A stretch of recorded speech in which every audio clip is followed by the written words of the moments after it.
Beliau berkata seperti ini, "Dunia itu tidak digerakkan oleh keserakahan, tapi dunia itu digerakkan oleh iri hati." Jadi motivasi manusia untuk melakukan sesuatu itu bukan hanya serakah, tapi yang paling kuat dan paling banyak adalah iri hati. Ini gue akan cerita sedikit. Di saat gue waktu itu awal-awal berjualan, kalian semua udah tahu ceritanya, gue berjualan online, berbagai macam barang gue cari dari Cina untuk gue jualkan di sini. Ketika gue masih memiliki puluhan juta, ya ratusan juta yang kecil nominalnya sekarang, waktu itu gue merasa di atas langit. Ya, nggak ada yang pernah bisa ngomongin gua, nggak ada yang pernah bisa bilangin gua. Gua itu paling nggak kenal yang namanya bersyukur. Gua selalu iri ketika gua lihat orang yang lebih hebat dibanding gua, orang yang memiliki uang lebih banyak dari gua. Gua nggak bisa menunda yang namanya keinginan. Ketika gua mau apa harus dibeli. Ya, gua nggak bisa menunda yang namanya kesenangan. Baru naik dan merasa di atas langit. Baru puluhan juta pertama dan ratusan juta kecil pertama. Waktu itu nafsu gua untuk pamer juga itu nggak bisa dikendalikan. Ya ketika gua punya puluhan juta, gua nabung 3 bulan beli Rolex.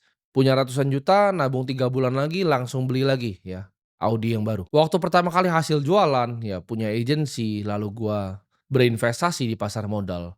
Itu anak 17, 18 tahun itu waktu itu penuh dengan pride dan penuh dengan ego. Gue umur 17 tahun sudah buka-buka botol di klub malam. Gue selalu iri ya dengan orang-orang hebat yang gue bahkan nggak tahu background ceritanya apa. Kalau gue liat orang lebih hebat dibanding gue langsung hati gue penuh iri dan gue bilang, ah ini mah cuci duit. Ah ini mah begini, ini mah uangnya haram, wah ini ya ini. Gue sombong sekali dan arogan sekali ketika gue tidak tahu apa-apa. Kalian harus camkan ini di hati kalian. Hati yang tenang itu jauh lebih penting dibanding rekening yang gendut. Kekayaan sejati itu sebelum kita ngomongin harta itu dimulai dari hati dan juga pikiran. Lo harus bisa buang yang namanya iri hati. Lu bisa buang yang namanya pride, namanya ego. Kesombongan tuh harus dibuang dari hati. Dibanding lu punya pemikiran aku selalu kurang. Gimana kalau lu ubah itu menjadi aku itu cukup hari ini, tapi aku akan melakukan yang terbaik. Cukup itu bukan berarti kita stop berkembang sebagai seorang manusia. Tapi justru dengan mindset cukup ini, ya, kalian semua akan lebih gampang untuk menyaring informasi. Ketika lu turunin ego lu, ketika lu turunin kesombongan lu akan gampang menerima informasi.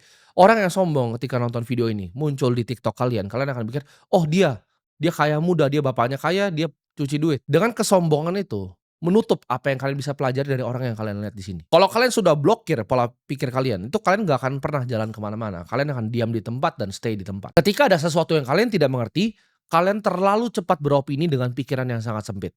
Makanya gue bilang, kaya yang sejati itu dimulai dari hati yang tenang, ya, hati yang bijaksana dan hati yang penuh syukur.